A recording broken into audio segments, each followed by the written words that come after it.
Assalamualaikum warahmatullahi wabarakatuh. Perkenalkan, nama saya Hanif Widiautomo. Di sini saya akan mempresentasikan hasil rangkuman saya untuk studi kasus 10, yaitu Georgia Department of Transportation. E20 is banned from E2852 CR5150 Panola Road Collector Distributor System. Yang pertama, deskripsi proyek. Tujuan dari proyek yang diusulkan adalah untuk memberikan perbaikan operasional sepanjang I-20 menuju timur di sekitar persimpangan I-285 di DeKalb Country. Proyek ini diperlukan untuk mengatasi masalah operasional akibat weaving di I-20 antara I-285 dan Wesley Chapel Road. Perbaikan ini termasuk menambahkan jalur kolektor distributor, memodifikasi jalur tujuan umum, dan perbaikan jalan dari persimpangan I-20 sampai I-25 ke persimpangan I-20 atau Panola Road.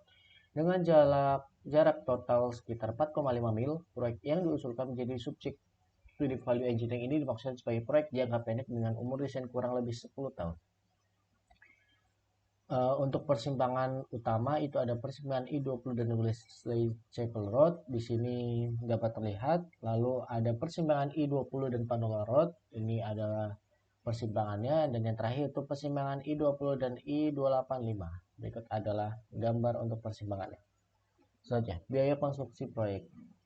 Perkiraan biaya konstruksi untuk proyek ini sebesar 61.654.000 US dollar. Utilitas yang mendapat digantikan diperkirakan mencapai 3.222.852 US dollar. Maka perkiraan total biaya untuk proyek ini adalah sekitar 64.876.940 US dollar. Desain untuk proyek ini telah disiapkan oleh Arcadis. Tim Value Engineering. Untuk tim VE-nya sendiri itu ada Charles R. McDuff, VE CFS Live, jabatan sebagai pimpinan tim dengan afiliasi PBS NG. Selanjutnya ada Luke Clark, PE FIS, Insinyur Senior Desain Jalan Raya dengan afiliasinya PBS NG. Ada Kevin Martin sebagai spesialis konstruksi jalan raya dan Ramesh Kalva sebagai Insinyur Senior Desain Jembatan. Yang keempat, proses value engineering. Untuk prosesnya sendiri ada berbagai tahap, yaitu yang pertama investigasi, selanjutnya masuk ke tahap analisis, selanjutnya itu spekulasi, selanjutnya evaluasi, selanjutnya masuk ke tahap pengembangan, lalu rekomendasi, dan yang terakhir presentasi. Pada fase investigasi, tim value engineering menerima pengarahan dari staf Departemen Transportasi Georgia dan konsultan desain proyek yaitu Arcadis. Pada pengarahan ini dilakukan diskusi tentang maksud desain proyek, masalah biaya, dan batasan visi proyek. Kemudian tim value engineering mengembangkan model biaya menggunakan analisis Pareto. Berikut adalah Pareto chart cost diagram dengan total yang telah saya sebutkan tadi. Selanjutnya fase analisis. Tujuan dan sasaran proyek yaitu untuk meningkatkan karakteristik operasional. Fungsi dasar proyek yaitu tim value engineering mendefinisikan, mengklasifikasikan, dan mengevaluasi fungsi dari proyek. Dianalisis dengan model fast function analysis sistem teknik untuk menetapkan tujuan yang diharapkan dari proyek. Dilakukan dengan mengulas pertanyaan dengan jawaban seperti kata kerja dan kata benda untuk menjawab apa yang harus dilakukan dan bagaimana seharusnya untuk mencapai tujuan, yaitu untuk mengurangi weaving, mengurangi kebisingan, mengalirkan air hujan. Selanjutnya untuk diagram fast model, ini ada sebelah kiri how dan sebelah kanannya why. Dengan scope lainnya sebagai berikut, ada instance operation, lalu dilanjutkan reduce conflict, assure confidence, assure dependability, satisfy user, attract user, dan selanjutnya. Selanjutnya pada fase spekulasi, yaitu memanfaatkan lebar jalan untuk memperbesar jalur dari 11 inci menjadi 12 inci. Dari 11 kaki menjadi 12 kaki. Mengurangi biaya dinding terhadap suara melalui analisis dinding dengan mengurangi ketinggian dinding dan panjang pemasangan dinding.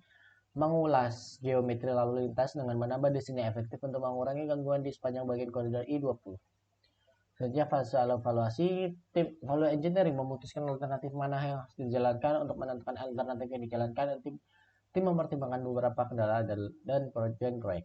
Dalam proses seleksi tersebut, tim juga menentukan beberapa kriteria untuk menentukan alternatif yang dipilih merupakan alternatif yang cukup menguntungkan. Untuk fase pengembangan, tim value engineering membandingkan kesimpulan alternatif yang memiliki nilai 4 atau 5 dengan pertimbangan risiko. biaya, dan batasan waktu. Upaya itu meliputi penjelasan draft ide untuk memperjelas alternatif ide dari ide semula, keuntungan, kerugian, penjelasan teknis, perkiraan biaya perencanaan, dan penghematan biaya jika nantinya diterapkan. Untuk kriterianya itu mempercepat proses pelaksanaan, meningkatkan nilai, implementasi dan dari alternatif, meningkatkan usia proyek, menghemat biaya konstruksi, menghemat LCC atau life cycle cost. Selanjutnya itu fase rekomendasi. Selama fase rekomendasi ini, tim value engineering mengulas alternatif dan menawarkan alternatif mana yang cocok dan sesuai dengan proyek, meningkatkan kesuksesan proyek dan nilai pengembangan proyek.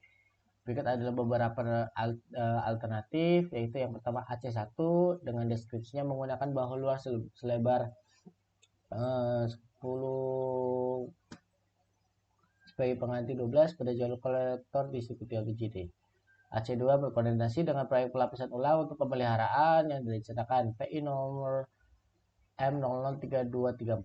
AC3 itu menggunakan slope sebesar 4% yang bahu luas pada bagian jalan lurus. MS3 menggunakan pagar pembatas dengan dua sisi sebagai pengganti bandara untuk menggunakan jalur kolektor distributor CD dan jalur tujuan umum. MS4 itu menggunakan pipa logam bergelombang untuk drainase pada jalur kolektor distributor CD. RW1 menggunakan dinding MSE sebagai pengganti dinding penahan beton yang dipasang di tempat. RW9 memasang sound wall ke retaining wall. RW10 menggunakan tiang pancang sebagai pengganti konkret retaining wall. Dan sebagainya. Alternatif AC1 dengan desain asli konstruksi bahu lur 12 untuk panjang jalur kolektor distributor. Desain alternatifnya itu menggunakan bahu luas 10 beraspal untuk panjang jalur kolektor distributor. Keuntungannya itu pengurangan pada jumlah kedalaman penuh perkerasan, penggunaan biaya konstruksi, penggunaan waktu konstruksi. Resikonya itu tidak ada, penghematan biaya sekitar 150.000 US dollar. Berikut adalah gambar original design. Selanjutnya ini ada alternate design. Desain asli mengusulkan pengelupasan di semua beton aspal di bagian dalam dua jalur ke lapisan beton yang mendasarinya. Dengan desain alternatif yaitu mengusulkan desain paving yang diputarkan dengan proyek pemeliharaan untuk menghilangkan satu lapisan PEM dan satu lapisan milling. Keuntungannya pengurangan biaya pengerasan jalan, pengurangan waktu konstruksi dengan penghematan biaya sekitar 1.219.988 US dollar. Selanjutnya alternatif AC3 dengan desain asli konstruksi bahu luar dengan pengerasan dalam penuh dengan kemiringan melintang 6% di bagian jalan lurus. Dengan desain alternatifnya diganti menjadi 4% pada bagian jalan lurus. Keuntungannya itu pengurangan biaya milling di masa mendatang, pengurangan biaya leveling di masa mendatang, dan resinya dapat bertanggung pada drainase flow dengan penghematan sekitar 144.903 US dollar. Berikut adalah desain untuk additional leveling shape dari 6% menjadi 4%. Selanjutnya MS3 dengan desain asli membangun penghalang media beton tipe 26 terkait pemisahan antara jalur tujuan umum dan jalur CD dari STA 65 sampai STA 135. Dengan desain alternatifnya itu menggunakan pagar pembatas muka 2 tipe W sebagai pengganti konkret barrier rail. Keuntungannya, penghematan biaya untuk bahan yang digunakan, sedikit pekerjaan yang dibutuhkan untuk pelebaran pada masa mendatang, dan pengurangan waktu pemasangan. Resikonya memerlukan revisi drainase, peningkatan biaya perawatan, dengan penghematan biaya sekitar 1.093.397 US dollar.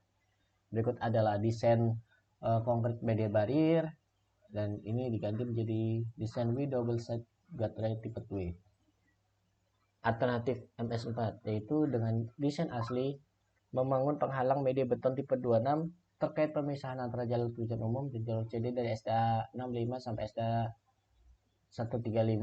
Dengan desain alternatifnya penggunaan pipa logam bergelombang untuk drainase di sepanjang garis penghalang yang memisahkan jalur serbaguna dan jalan kolektor distributor. Keuntungannya itu pengurangan biaya drainase, pengurangan konstruksi, pengurangan waktu pemasangan, dengan risikonya tidak ada, penghematan biaya sekitar 74.000 US dollar. Ini adalah gambar untuk reinforced concrete pipe ini menjadi coagulant metal pipe, diganti yang tadinya beton menjadi baja. Alternatif RW1 dengan desain asli memerlukan penggunaan dinding penahan CIP standar GDOT, tinggi dindingnya 2,5 sampai 7 kaki berada di sepanjang sisi selatan proyek dengan desain alternatif penggunaan dinding MSC sebagai pengganti dinding penahan yang dipasang di tempat serta mempertahankan desain wall envelope dan geometri. Keuntungannya itu menghematan biaya, mengurangi waktu konstruksi. Desain standar GDOT sudah tersedia. Meningkatkan estetika, tembok MSC telah digunakan untuk koridor ini. Dengan resikonya tidak ada dan penghematan biayanya yaitu sekitar 1.931.439 US dollar. Berikut adalah gambarnya. Current design menjadi alternatif desain yaitu typical cross section with MSA wall. Alternatif RW9 dengan desain asli membutuhkan penyedia dinding yang kokoh di sepanjang kedua sisi koridor. Dengan desain alternatif yaitu penerapan teknik stabilisasi tanah untuk mengatasi lereng yang lebih curam sebagai pengganti dinding penahan yang dipasang di tempat. Alternatifnya yaitu mempertahankan geometri asli jalan raya. Keuntungannya penghematan biaya, mengurangi waktu konstruksi. Konstruksinya tidak terlalu mengganggu, menyelamatkan pepohonan. Dengan risiko yang tidak ada, penghematan biaya sekitar 505.230 US dollar. Berikut adalah gambar selanjutnya. RW10 dengan desain asli memerlukan penggunaan dinding penahan CIPA standar GOD dengan dindingnya 2,5 sampai 7 kaki berada di sepanjang sisi selatan proyek. Dengan desain alternatif mengusulkan penggunaan street pile sebagai pengganti dinding penahan yang dipasang di tempat serta mempertahankan desain wall and floor dan geometri. Keuntungannya penghematan biaya, mengurangi waktu konstruksi. Street pile dapat menghasilkan penghematan tambahan di masa mendatang dengan penghematan biaya 1.161.210 US dollar. Berikut adalah gambar perencanaannya. Selanjutnya, SB3 dengan pemasangan sound barrier sepanjang jalan raya menuju barat diganti menjadi mengusulkan penundaan pemasangan sound barrier walls di sepanjang jalan menuju barat sampai berjalan menuju ke barat direkonstruksi. Keuntungannya pengurangan biaya keseluruhan dengan penghematan biaya sekitar 1.511.840 US dollar. Pada presentasi ini dimaksud untuk menginformasikan temuan awal dan kesimpulan dari studi value engineering yang telah dilaksanakan oleh tim value engineering kepada owners dan desainer. Penghematan biaya proyek. Total biaya awal itu ada 64.876.940 US dollar. Lalu dengan alternatif yang telah disediakan mampu menghemat biaya sekitar 7.271.744 US dollar dengan penghematan sekitar 11,209%. Kesimpulan, proyek I-20 eastbound from I-285 to CR5150 Panola Road CD System merupakan proyek dari GDOT Georgia Department of Transportation yang diperlukan untuk mengatasi masalah operasional akibat weaving di I-20 antara I-285 and Wesley Chapel Road. Total rencana awal pengelolaan proyek adalah 64.876.940 US dollar. Setelah dilakukan studi value engineering, tim PPSNG merekomendasikan 9 alternatif yang dapat dilakukan dengan potensi penghematan biaya proyek sebesar 1.511.840 US dollar atau 11,209% dari total rencana awal pengelolaan proyek. Sekian dari saya. Wassalamualaikum warahmatullahi wabarakatuh. Terima kasih.